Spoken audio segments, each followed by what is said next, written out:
freeways resembling racetracks. Lane 2, 112. City streets turned speedways.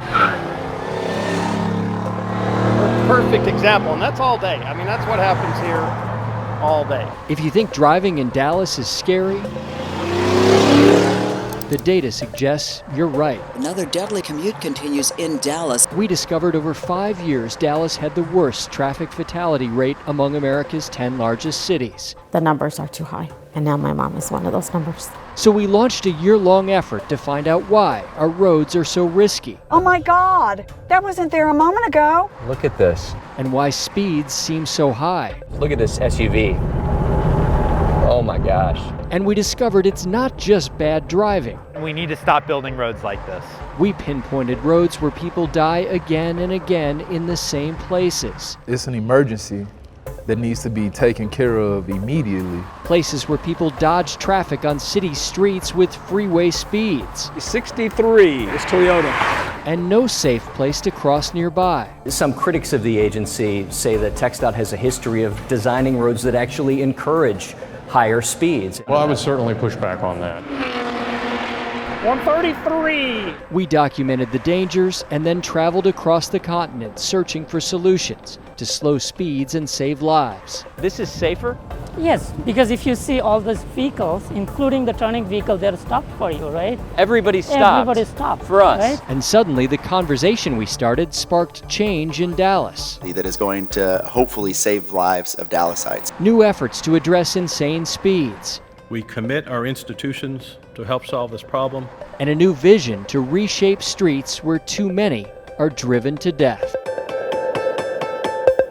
I'm senior investigative reporter Scott Friedman.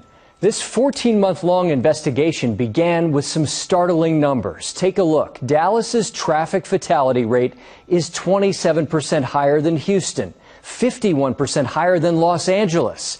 We analyzed 5 years of federal data and found Dallas averaged about 15 traffic deaths for every 100,000 people. That put the city just above Phoenix with the highest traffic fatality rate among U.S. cities with more than 1 million people. And we also discovered there's one thing causing deadly crashes in Dallas more than anything else. Good morning, Dallas. Another deadly morning rush hour commute continues in Dallas. A multi-vehicle accident. Reports are 2 people were killed at the scene. It's how Dallas starts the day. We are following a fatal crash that happened. We hear it so often, maybe we've come to accept it as normal. Here's what we can tell you about the 3 deadly crashes. Almost like traffic deaths are just the cost of doing business on our fast-moving freeways and city streets. This is a pedestrian who was hit and killed. The startling images pour over us. An 18-wheeler comes crashing over the highway. Maybe distracting us from seeing how it all adds up. The driver has died.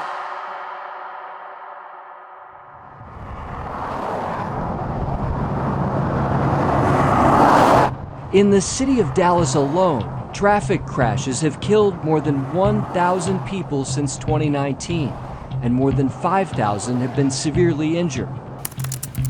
To see what's causing crashes most, NBC5 Investigates obtained Texas Department of Transportation data for fatal and serious injury crashes in North Texas. We mapped the location of every death, every major injury since 2019. We pinpointed places where people are hurt and killed again and again. The data also showed us that in Dallas, speed is what's killing us more than anything else. In the city, it's the #1 contributing factor to deadly crashes, often combined with other top contributing factors like driving under the influence and drivers failing to stay in a single lane. The numbers are too high. And now my mom is one of those numbers. These aren't just numbers, these are families. And that is the toughest pill to swallow. Marcela Soto's life changed when her mom's car was obliterated in a high-speed crash in the Woodall Rogers Tunnel. Reina Salazar was a nurse heading home from an evening shift. The most hardworking person you could ever meet. Police say a car driven by a teenager who had been drinking slammed into Salazar at a high rate of speed, ending a beloved mother and grandmother's life. That's been the hardest part, coming to terms with the fact that she's no longer here. Marcella says she's now hyper aware of high speeds on Dallas streets. Do you get angry when you see that? Yes, absolutely. Every time. Every single time. Every single time. Especially if my kids are in the car. 90. NBC5 Investigates conducted speed studies, clocking drivers on Dallas roads that have seen numerous speed-related deaths since 2019. Dark SUV, 91. We did it with help from our NBC5 colleague Don Peritz, a retired Sheriff's Department traffic sergeant. 100. In no time, we saw extreme speeds, clocking some drivers at 100 miles an hour or more, like on the CF Hahn Freeway south of downtown. Black sedan, lane 2, 112. Almost 50 miles an hour above the 65 speed limit in afternoon traffic. Here at CF Hahn and Prairie Creek, TxDOT records show 11 people have died in less than 5 years, nearly all in speed-related crashes. We clocked more than 100 cars at that location. 9 out of every 10 were traveling above the 65 mile per hour speed limit. 80, lane 1, silver sedan. 4 out of every 10 were exceeding the limit by 10 miles an hour or more. Lane 2, 77. Look at this SUV. Oh my gosh. But those speeds probably don't surprise you, because you drive these streets. Look at how fast that guy just passed us. As we crisscrossed town for this report, we captured images of things many of you complain about on Dallas roads. Speed is a high factor. Driving in it every day, it's crazy. You see the startling moves. Look at that. All the way across every lane of traffic. The cars racing past you, making you feel like you need to speed or you could get run off the road. I see a lot of road rage. Tailgating, people following way too close. And it's not just the highways. Perfect example, and that's all day. I mean, that's what happens here all day. On city streets, we clock cars traveling closer to freeway speeds. 63, right here. Whoa. It's Toyota. 57. Speed matters because research has shown every 10 mile an hour increase in speed increases the risk of death or serious injury in a collision. It's very frustrating, but it happens all the time in this city. Max Kayam survived a crash that looks like something you would see on a highway, only it happened on a residential street. A driver in a car with a high-performance engine suddenly punched the accelerator, according to witnesses, lost control of the car, and careened into Max's car at what he describes as freeway speed. Both cars landing in the front yard of a home in the M Streets neighborhood. That is one thing I do remember is the high RPMs as he was hitting me. I can still hear that sound. The crash broke his sternum, shattered his wrist, leaving permanent damage. I don't recommend it to anybody. It's a horrible thing to go through.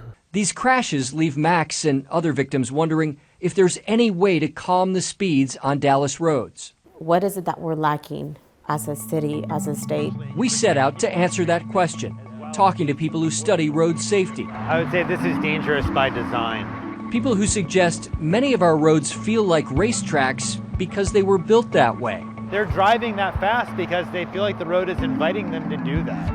We traveled to another country to see how bold street design changes are making a difference for drivers and pedestrians. Everybody stops. Everybody stops for us. Right? So it's so safe for you. There is no conflict between pedestrian and vehicle. A city that's embracing technology to calm traffic and save lives. When people start to see that the data is showing that our numbers are coming down, it just reinforces that this is the right behavior to take. And back in Dallas, we questioned city officials about what's happened since the city council began talking about a plan to eliminate traffic deaths over 7 years. Why have the numbers gone in the wrong direction? This has been the case nationwide. What's being done to address stretches of road where people are dying again and again?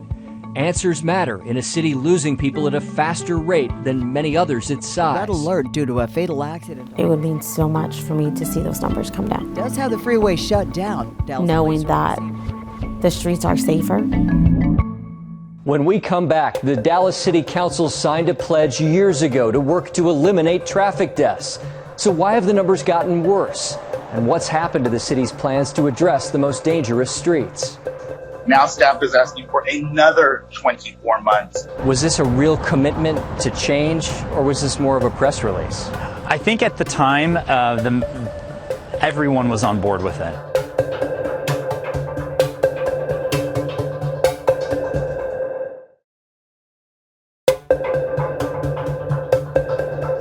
The Dallas City Council made a bold promise in 2019 to work to eliminate traffic deaths over 7 years, a plan known as Vision Zero. Vision Zero is a traffic safety strategy that assumes people will make mistakes, crashes will happen. But roads can be redesigned to slow speeds and reduce chances that crashes will cause serious injuries and deaths. But as our investigation found, almost 4 years after the City Council began embracing that Vision Zero approach, the city had not even started to reconfigure its most dangerous streets. In a city of big, busy streets, Loop 12 Buckner Boulevard stands out as one of the most deadly. NBC5 Investigates analyzed TxDOT crash records. In less than 5 years, at least 150 people have been seriously injured and 24 killed on the Buckner portion of Loop 12 alone. 12 of the dead are pedestrians, like Luis Diosdado Munoz, a popular neighborhood paletero and ice cream vendor in the Pleasant Grove neighborhood. Un paletero en la zona de Pleasant Grove fue atropellado y falleció. A pickup truck hit Munoz as he pushed his ice cream cart, leaving his signature cowboy hat in the road. Muy rápido. Muy rápido. De hecho, estamos viendo cómo están pasando los carros. Munoz's daughter, Elizabeth, says the speeds are very fast. In fact, she says, we can see how the cars are passing by. We did see. You see that all day long. Bobby Peterson has owned a car shop on Buckner for decades. I've seen them doing close to 100 miles an hour sometimes. Yeah, just racing, winding out, and you're like, oh my God. Lane 1, 56. NBC5's Don Peritz, a retired sheriff's deputy, helped us clock more than 100 cars on Buckner near Bruton Road. 9 out of every 10 were traveling above the 40-mile-per-hour limit. 57. We clocked some at speeds you might expect on freeways. 63, right here. Whoa. This Toyota. Speed is one half of what appears to be a lethal combination on Buckner, mixed with a constant stream of pedestrians crossing the road without using crosswalks. One after another, we watched people cross mid-block. It's not hard to understand why when you see how far you would have to go to use a crosswalk. For example, on Buckner between Bruton and Hume Drive, we measured, and the crosswalks are more than a half a mile apart. So someone getting off the bus here would have to walk about a quarter of a mile up, cross the street, and then come a quarter of a mile down just to get to the other side. Están muy lejos los semáforos para cruzar. The traffic lights are too far away to cross, Elizabeth told us. She believes that's why her dad was not in a crosswalk when he died. I would like to see that no one else lose their life, just like my dad, she says. We need to stop building roads like this. We walked Buckner with David Zipper, an urban planner and researcher who studies road safety strategies around the world. This is a road that is designed unsafely, and it's people, I think on foot in particular, who are going to pay a disproportionate share of the price for that. Zipper says Buckner and other streets that look like it were built for speed more than safety. He says the wide, straight lanes give drivers a false sense it's safe to drive freeway speeds, even though Buckner is lined with store entrances and pedestrians on a major bus route.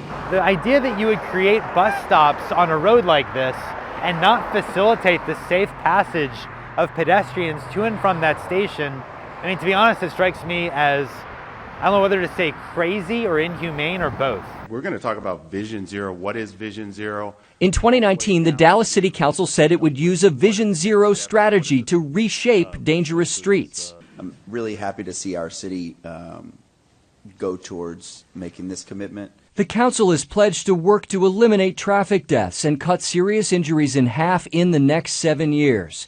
But a draft of a 2023 Vision Zero progress report we obtained showed few of the city's action items completed, many marked as not started. Other progress notes were blank. We questioned the city about this. Weeks later, they released a new version showing more blanks filled in. But a memo attached says out of 40 action items this year, just 9 have been completed, 24 are in progress, 7 have not been started, with the end of the year just 8 weeks away. The report says the city has completed safety evaluations on 5 dangerous corridors, including Buckner, and it says lower-cost, quick-build improvements are being considered. How would you characterize the current situation on Dallas roads? I would say there's a lot of room for improvement. Catherine Rush is the city's chief transportation planner. Her department has completed its own study ranking streets with the most deaths and injuries, but it uses older 2015 to 19 data.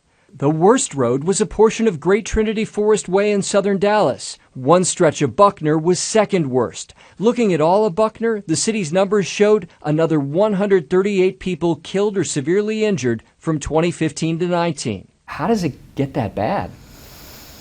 I think it's a lot of, to some extent, it's a little bit of a lack of a dedicated effort of somebody dedicated to using data to identify these high injury locations. Rush explained even though the city council okayed Vision Zero in 2019, it took the city almost 3 years to create an action plan. We didn't actually get funding from City Council until October of 2022, and so really we're just now, from a implementation perspective, approaching the 1 year line. 24 months ago, colleagues, 24 months ago, we voted to make Vision Zero start. Last year, council members complained about slow progress. Now staff is asking for another 24 months. Was this a real commitment to change, or was this more of a press release? I think at the time, everyone was on board with it. Councilmember Chad West believes the council is still on board, but says it must include Vision Zero in bond funding plans so it can pay for more significant improvements that reshape streets. We shout about it in the news media. We talk about it on our social media for our council districts. But then when it comes down to the funding, it's not even recommended, much less voted on. So it's an issue. We also discovered the National Vision Zero Network reviewed Dallas's plan and found it did not meet the group's national criteria because it lacks concrete steps to reduce high speeds. We're not questioning any city's commitment to safety, but to really be recognized as a Vision Zero community, we want to see very explicit timelines, strategies, and ownership. The group believes cities must lower speed limits and narrow traffic lanes or reduce the number of lanes in pedestrian areas to encourage drivers to slow down. I think we've really seen in the last 10 years or so such a direct link between the width of the travel lanes, the way the street is designed, and how fast people go. Dallas's action plan sets a goal of 10 major Vision Zero projects by 2027, but the plan does not specify what those projects would involve. Other goals in the plan are very small, like installing improved pedestrian crossings at 3 locations a year. Forgive me if I sound underwhelmed, but how many intersections are there in the city? You're talking 3 a year? Yes. So again, we just wanted to start by getting the wheels turning. Rush says the city hopes to accelerate plans after more money is approved. But addressing dangers on Great Trinity Forest and Buckner may take longer because they're part of Loop 12, which is also a state highway. So changes would need TxDOT approval too. We're inviting interactions that are unsafe. David Zipper says many cities struggle to implement Vision Zero as leaders discover it's easier to say you want safer roads than to fix them. A lot of city leaders and public officials find that they're more interested in making announcements about Vision Zero than in actually making the investments that are necessary to actually save lives. We reached out to TxDOT, and a spokesman told us the agency would welcome discussion with the city about lower speed limits and crosswalks on Loop 12 Buckner Boulevard. More on what's happened with that conversation in a minute. But first, we saw immediate reaction to our reporting from Dallas City Council members, including new calls to re-examine progress on Vision Zero and to dedicate more money to the program.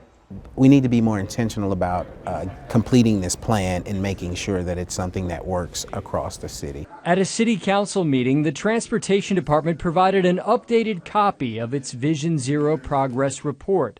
It still showed out of 40 action items for 2023, just 9 completed, 24 in progress, 7 had not been started. If the goal is to complete this by the end of the year, I'm wondering why we are where we are. The committee requested a briefing at a full council meeting to question staff about the time passed. Too much time, way too much time, and I think it's a matter of having the right champions. I think each plan needs its champions, and right now we have the right people around the horseshoe who are really going to push this forward. While we're being a little bit relaxed, people are still dying. People are still having these major wrecks. Again, I just keep seeing those red and yellow dots all over that place. Life is very precious to anyone. You don't want to lose a loved one because we hesitate because we think it was an urgent situation. It is urgent. Those discussions would eventually lead to passage of a city bond package that includes millions in additional money for Vision Zero improvements across the city.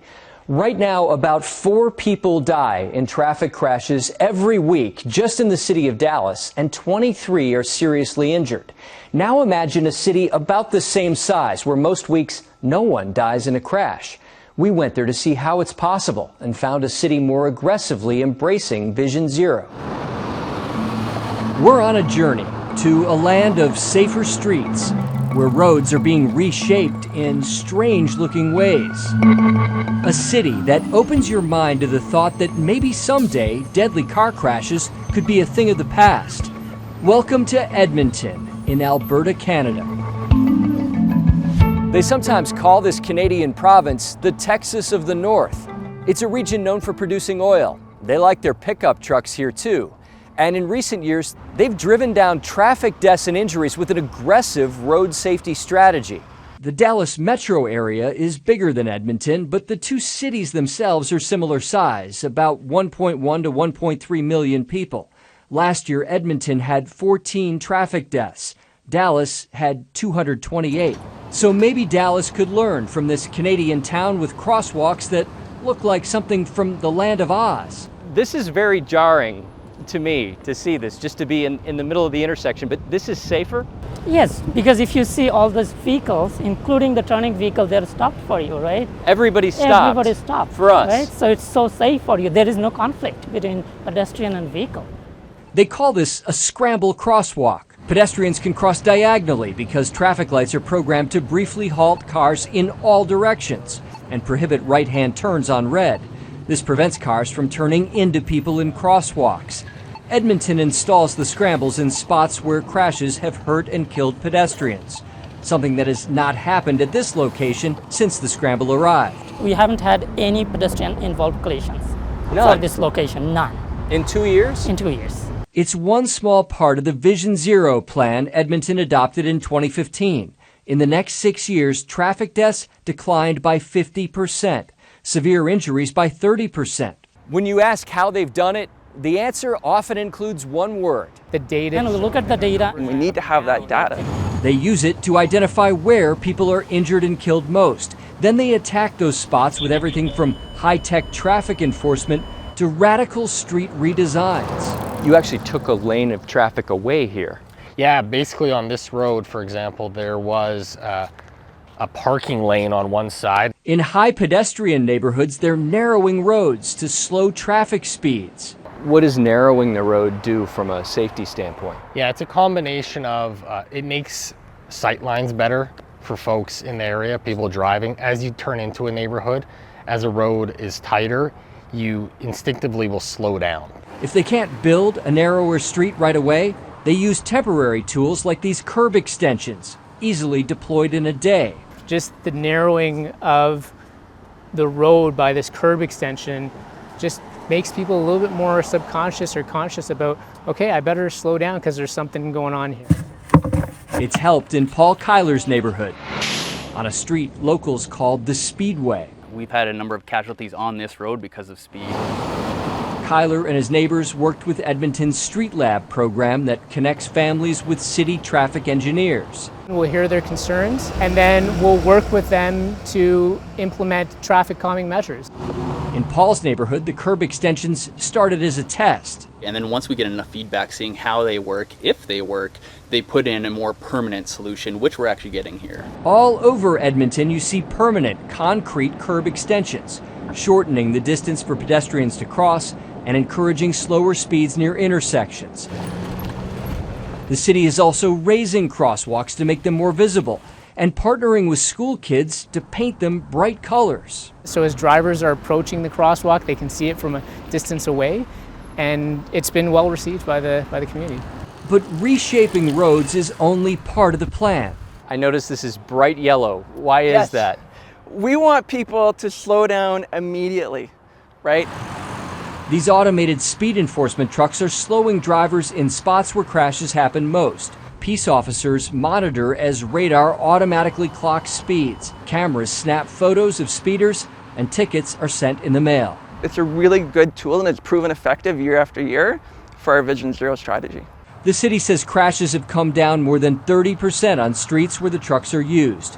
Under local laws, they can only be used in limited spots with a history of crashes, and those locations must be published in advance. And that's why our vehicles are bright yellow, right? We're not hiding behind the trees. We're out in the open. People can see us because we want them to slow down. Still, as you can imagine, not everyone here is thrilled with efforts to slow down traffic. No, of course not. City Council member Andrew Knack says Edmonton leaders faced opposition, especially when they voted to lower speed limits citywide. There was this fear that, the traffic would be at a standstill. City engineers responded using data showing most drivers would barely notice a 1 or 2 minute increase in commute times, while the slower speeds would reduce deaths.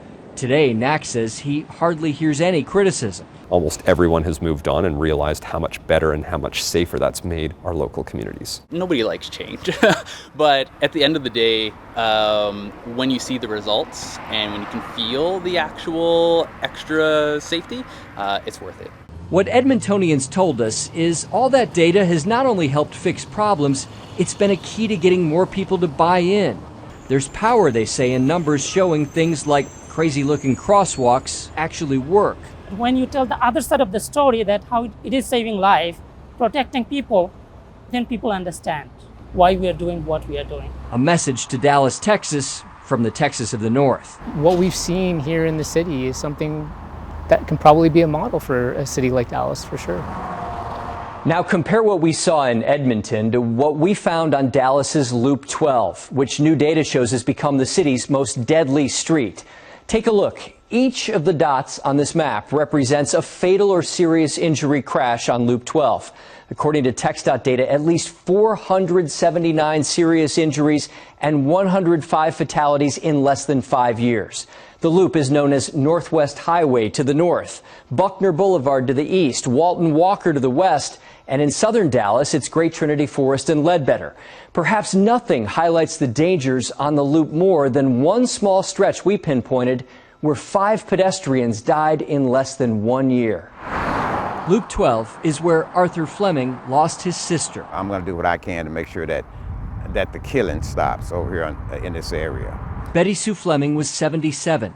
She was headed to the store on an evening in November, crossing the street here in the 2800 block of Ledbetter when a car crashed into her. This area needs to be modified to be more pedestrian friendly. Right now it's not pedestrian friendly.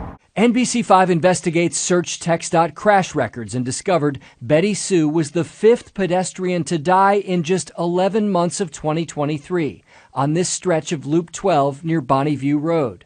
And TxDOT records show over the last 10 years, 11 pedestrians have died within less than a mile of where Betty Sue was killed. A police report says Betty Sue caused the crash because she was not in a crosswalk. When that happens, police typically say the pedestrian failed to yield the right-of-way to the car. But some road safety advocates say that finding often ignores other important questions about whether the street was designed to give pedestrians safe, convenient places to cross. You have the police saying, oh, they were jaywalking, they broke the rules, where really the responsibility should largely fall on the road designers, in my view. Urban planner David Zipper walked parts of Loop 12 with us last fall and was stunned to see lots of pedestrian traffic and no mid-block crosswalks near bus stops, apartment buildings, and stores, leaving pedestrians to walk long distances sometimes to find a crosswalk. Without safe, easy places to cross, Zipper says traffic engineers should expect people will take their chances and cross in the middle of the street. It's the road designers who really failed in the beginning. And I would say it's still a failure that it hasn't been fixed yet, because this road looks like it's been here for decades. Near where Betty Sue Fleming died, there's a bus stop where our cameras saw people constantly walking across the middle of the street. From above, we could see how people dodge traffic here.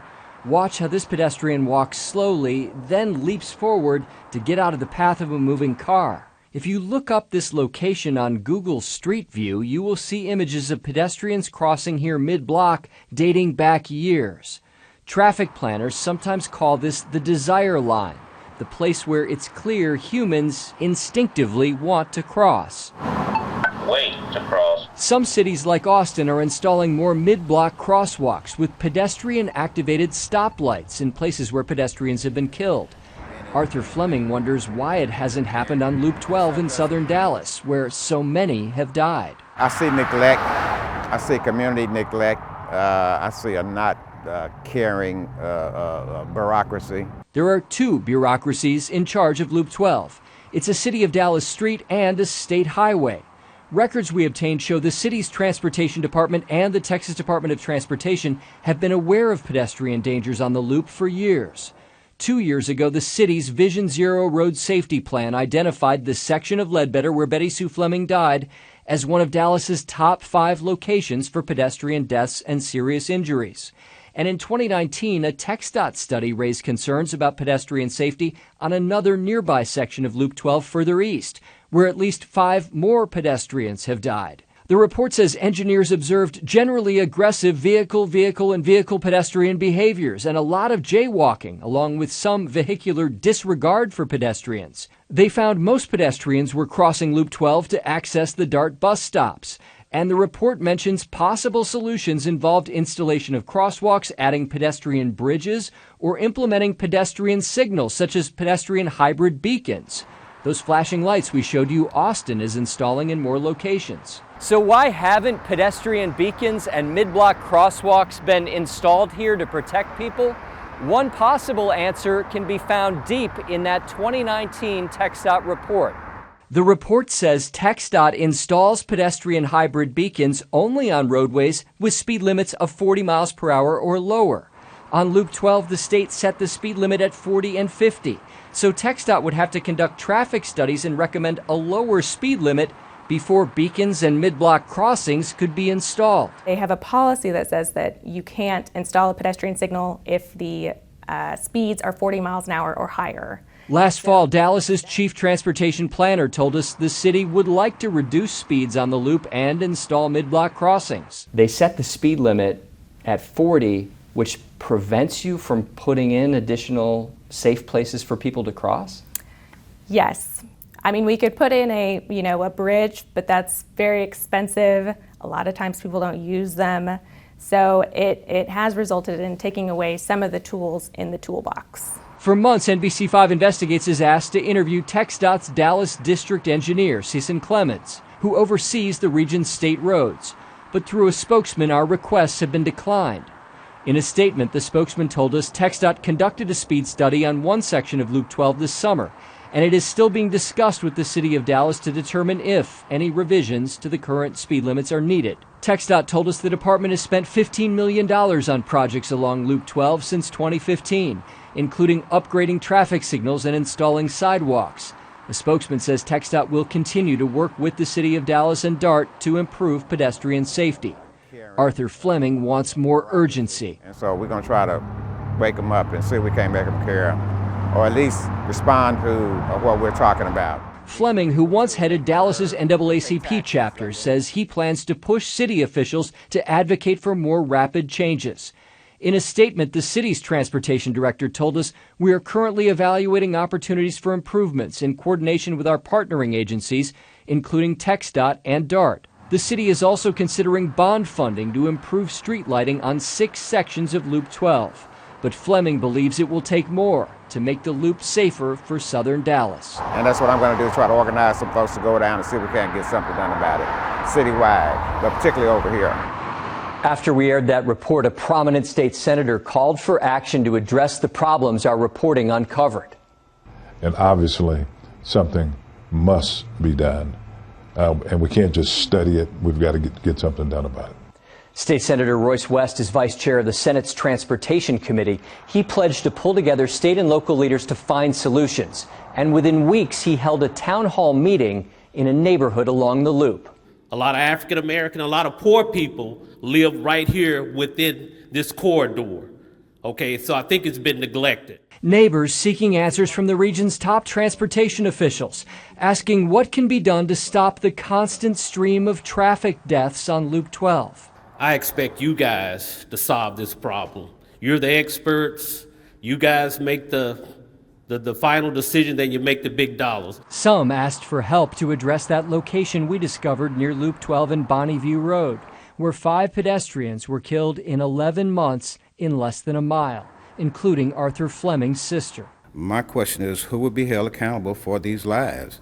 The area's top regional transportation official, Michael Morris, made a remarkable promise that the North Central Texas Council of Governments, the City of Dallas, and TxDOT would team up to make short and long-term changes. We personally pledge our commitment to this corridor. We commit our institutions to help solve this problem.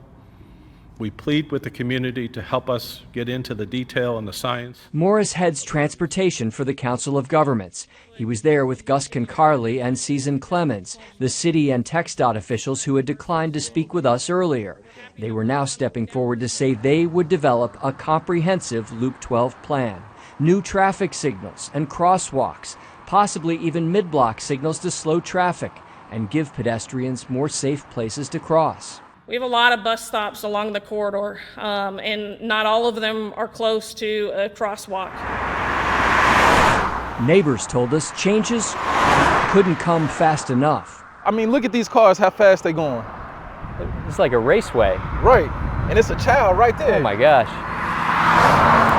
You see what I'm saying? That's frightening. Taylor Toynes leads the 4 Oak Cliff Community Center, right on the Ledbetter Boulevard section of Loop 12. I'm troubled by the speed that people are going down Ledbetter. They drive it like it's a freeway. Toynes was troubled by the crash numbers. In just the first 9 months of 2024, there had been 15 fatal crashes on Loop 12, according to our analysis of TxDOT data, making it the deadliest roadway in the city again. It's an emergency that needs to be taken care of immediately.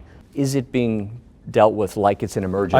I think it is an emergency, and I think it's being dealt that way. In an interview, Michael Morris shared more about how his agency will help lead major efforts to reshape Loop 12 into a slower and safer street.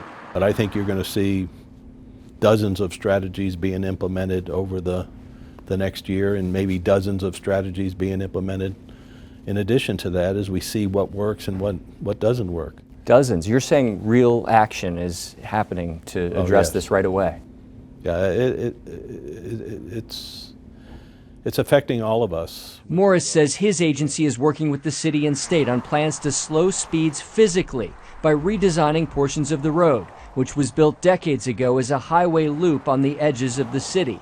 It's now a busy urban roadway that still transitions at one point from a freeway into a city street, adding, Morris says, to the dangers. So if the roadway looks like a junior freeway and you artificially put a speed up there, you're kidding yourself thinking the driver is going to go that particular speed.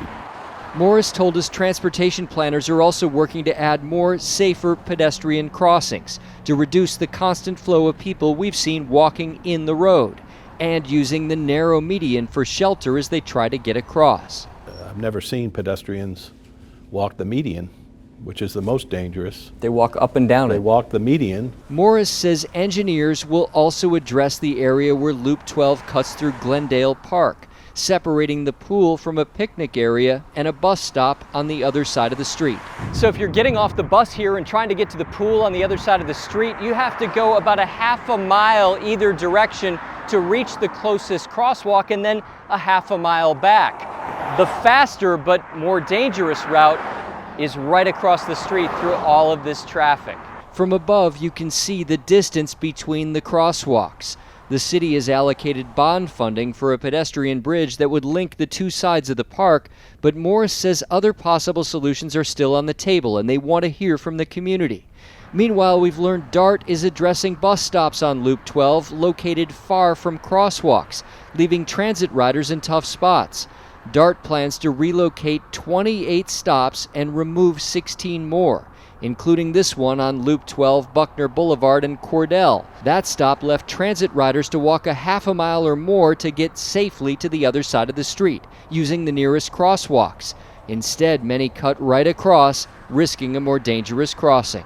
They gotta walk fast. And back on Ledbetter near 4 Oak Cliff, officials are now working to address another concern, a lack of curbs to separate sidewalks from the street. Some places like here, the grass has just grown right over it. Yeah. There really isn't hardly any curb at all. And to see a car coming right there, like, that wasn't much of a step down. Change will take time, but people with the power to bring change now promise swift action. I'm not asking the community to be patient with us. The community's expectation should be this is an emergency and you should treat it as an emergency. That's what their expectation should be. What came next was a flurry of change. The Dallas City Council voted to lower the speed limit on major stretches of Loop 12 with TxDOT's approval. New speed limit signs went up right away, showing the reduction from 45 or 50 down to 40 miles per hour on some sections of the road. TxDOT installed more visible signs and even painted speed limit numbers on Loop 12 itself. That is going to hopefully save lives of Dallasites. Dallas City Council members explained it's just a first step toward addressing the deaths. For Arthur Fleming, it was a moment of hope after the loss of his sister. Well, I'm just glad that her death will be a part of getting something done so we can stop the killing. At another town hall meeting, TxDOT announced it would install 15 new traffic signals, creating mid-block crossings for pedestrians. And they plan to have the work complete in 18 months, lightning fast by city and state transportation project standards. DART began moving bus stops, putting them closer to crosswalks. TxDOT and the city pledged to install new lighting on the corridor, and the Council of Governments said it's considering using federal money to hire new police officers dedicated to speed enforcement on the city's most dangerous roads. Transportation officials also said they're working to identify other area roads that share the same characteristics as Loop 12. High speeds, a transition from a freeway to a city street, and a large number of pedestrians dependent on public transportation.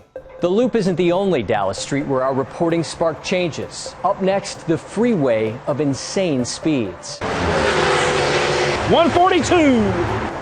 The changes made after we questioned how the state set a speed limit on a busy expressway that's seen so many crashes involving high speeds. Plus the case of the missing crosswalk.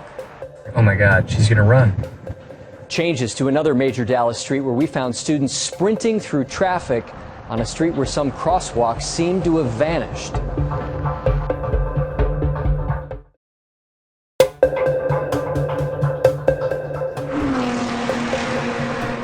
Speed is the #1 cause of deadly wrecks in Dallas. So are Dallas drivers just lead-footed, or is there more to the story? Some road safety advocates believe the state's road design and speed limit rules actually contribute to higher speeds and more deaths. So we went searching for answers, starting with a couple of Dallas freeways where speeds blew our minds. You guys ready to roll? Yeah, we're ready. Okay, let's take a drive. He's just not getting on the highway. Tower Chopper 5. Texas Sky Ranger's going to follow us as we give you a better view of what it looks like to follow the speed limit on Dallas freeways. Whoa, he left us sitting still. Suddenly, the world is passing us by. On I-35 heading south toward downtown with the cruise control set at the 60-mile-per-hour speed limit, it looks like we're barely moving as we're passed on all sides. You start to feel like you're like this obstacle that everybody wants to get around. It seems driving the speed limit can feel uncomfortable out here, almost dangerous. You will feel weird and you will feel like you're doing something wrong because you're on a racetrack that's wide open. Jay Crossley says it's no surprise, given how TxDOT has built roads and set speed limits for decades. How can we find ways to reduce the really negative, really dangerous behaviors? Crossley heads Vision Zero Texas, a group supporting cities working to eliminate traffic deaths. The way we have designed streets and roads in Texas is entrapment. And we've said, you know, we blame the users for using the system in the way it was designed. Crossley says the state has long designed roads to accommodate speeds much higher than the posted speed limit. This is what's called the design speed. He says TxDOT designs have often prioritized wider traffic lanes on massive freeway corridors and 6-lane state highways running through urban pedestrian neighborhoods. Designed for moving traffic fast, he says, more than keeping speeds at the safest levels in congested areas. At some point, you have to make a choice of whether it's more important to save lives or to facilitate fast car traffic. We drove with road safety researcher David Zipper on Dallas roads with hundreds of serious traffic injuries and deaths in recent years. These highways are so wide that they're acting as like a faucet, just shooting so many cars into the urban core. On Central Expressway north of downtown, we analyzed TxDOT crash data and discovered at least 78 people have been seriously injured and 18 killed just in speed-related crashes in less than 5 years between Woodall Rogers and Spring Valley Road. TxDOT actually raised the speed limit on Central 8 years ago from 65 to 70 miles per hour. The agency said at the time that would help alleviate congestion.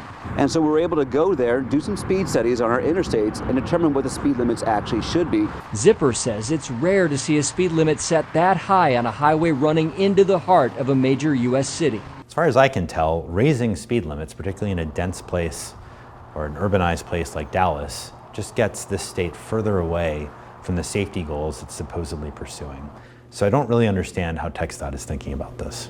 We went to TxDOT's top executive to ask what they're doing to address speeds.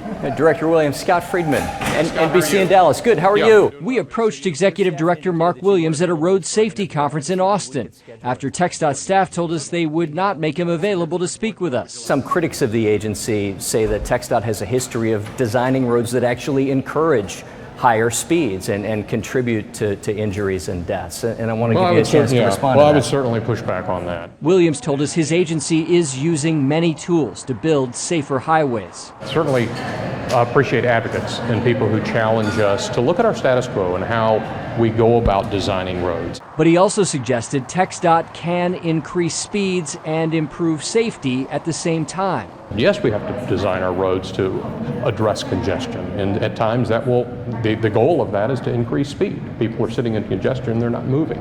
But we've also got to balance that out with the safety concerns and the safety factors that are there. There is an inevitable trade-off between speed and safety. Zipper says American road planners have long been addicted to what he calls the myth that fast roads can be safe in big cities. He points to Canadian and European cities with much lower death rates, where they've lowered speed limits and strictly enforced them using automated cameras to ticket drivers. They install traffic calming devices and build lanes that give drivers a feeling of entering narrower spaces, forcing them to naturally slow down in pedestrian areas. David Zipper believes it's no coincidence Texas highways have some of the nation's highest speed limits and the state leads the nation in traffic deaths, about 12 every day. Some safety analysts say part of the problem is a formula TxDOT has used to set speed limits, called the 85th percentile rule. TxDOT would clock speeds on a road, then set the limit at the speed of the 85th fastest out of 100 drivers. The people who are driving, quite faster than everyone else, we take them as the norm and say that's what the speed limit should be. So if a road has lots of speeders, some fear the 85th percentile rule actually encourages engineers to raise the speed limit. And as a result, we end up with traffic that is moving at speeds that are, I would argue, very unsafe. The federal government has moved away from using the 85th percentile rule as the main factor in setting speeds, and TxDOT told us it's doing that too. It has been misused in the past when we look at that exclusively, and our teams don't do that. So you're moving away from that. We have to look at it. We're adding and supplementing that with a number of other issues, a number of other factors. But meanwhile, we still drive on roads where the 85th percentile set the limit, like on Central Expressway, where TxDOT records we obtained show the agency used the 85th in these speed studies before raising the limit in 2015. Black truck, lane 2, 80. We ran our own speed study and clocked drivers on Central traveling 10 or even 30 miles per hour above the 70 mile per hour limit. 100. Guy came right up on my bumper. Which explains why trying to obey the law out here can sometimes feel pretty awkward. You end up with freeways and big streets in our cities that are racetracks, and it feels uncomfortable to drive at a safe speed. Chopper 5, what are you doing now?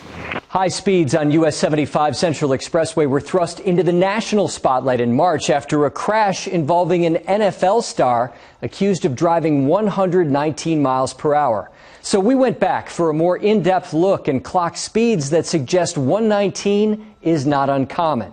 What we documented in our report sparked big change. After the sun goes down over Central Expressway, 100 even, inside lane. speeds soar. Whoa, 105, 106. With our colleague Don Peritz, a retired Dallas Sheriff's traffic commander, 115.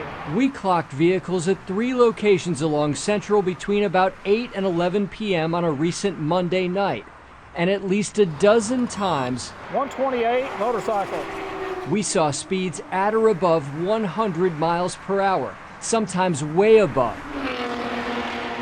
127, 133. That's 63 miles per hour over the 70 mile per hour speed limit. We showed our video to Dallas City Council member Paul Ridley. He represents neighborhoods along the expressway.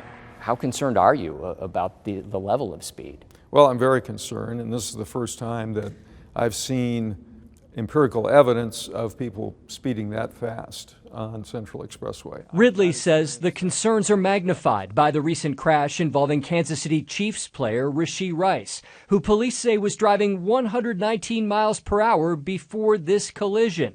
That alleged speed made headlines, but it's still almost 15 miles per hour slower than the highest speed we recorded on a random Monday night. 133, how does a police officer even catch up to that? Good question.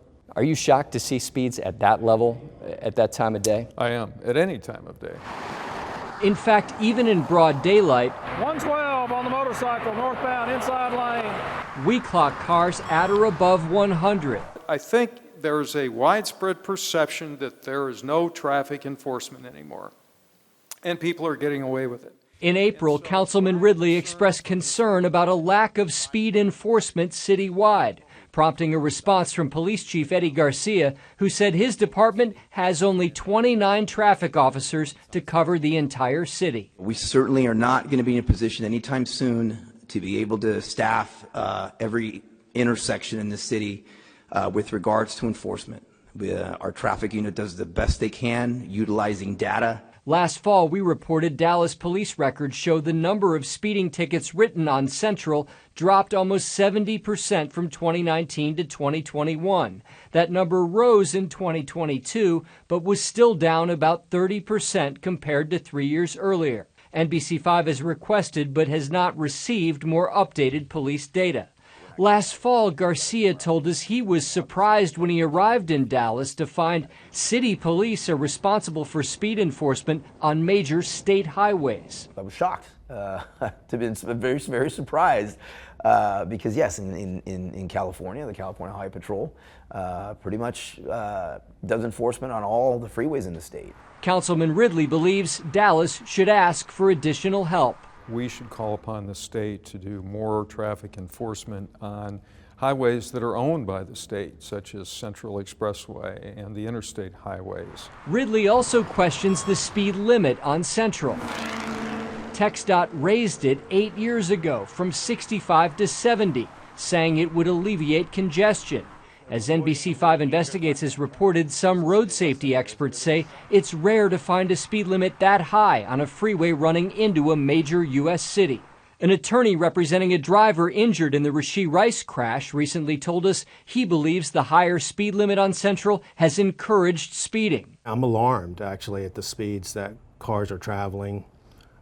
First of all, the speed limit there is already 70 miles an hour, which is questionable from a safety aspect, given that it is a heavily commuted thoroughway and in the middle of our city. We reached out to the Texas Transportation Commission, which sets speed limits, to ask if the limit should be reevaluated in light of drivers traveling more than 100 miles per hour.